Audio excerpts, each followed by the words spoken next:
the one that I hated the most, but it's the one that people liked the most.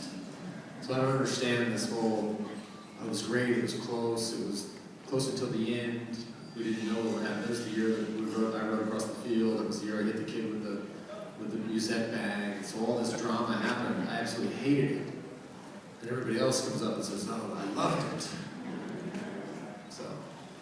Lance, in your book, It's Not About the Bike, you talked a lot about your recovery from cancer. And then one point in the book, you talked about Beach Mountain and some of the emotions that were going through you at the time.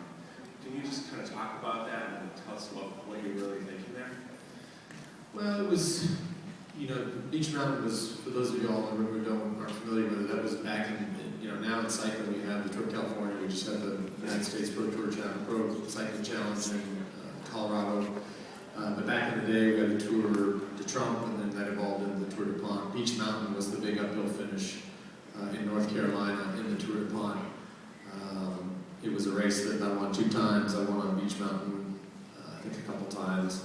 So just to go back years later, after being diagnosed, being treated, surgery, et cetera, getting back on the bike, and just really that trip to Boone, North Carolina was where I realized, or I was reminded that I really loved what I do.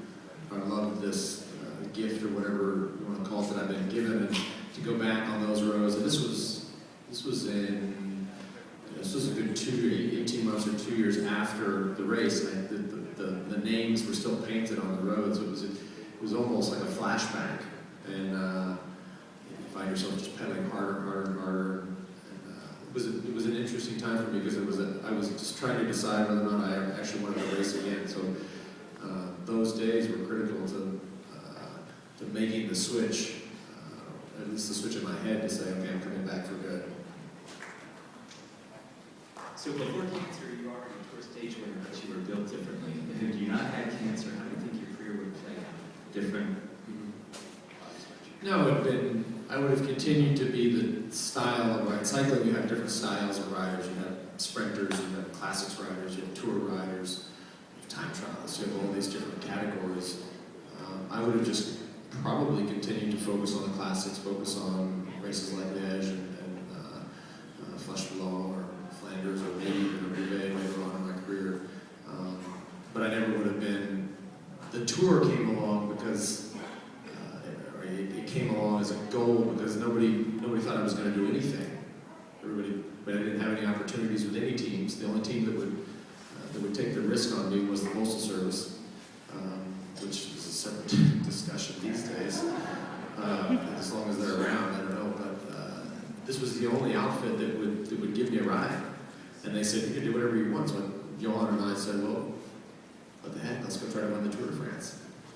And the rest is history, but without the diagnosis, I would have just continued to, no telling what team I would have been on. Because Motorola was folding at the time in '96, so I would have just probably bounced around from European team to European team and focused on the same old races. Lance, would you ever consider sitting down and having beers with Jan Ullrich? And if not, would you ever think about it? I would absolutely say. I think somebody asked me about Jan on the ride today.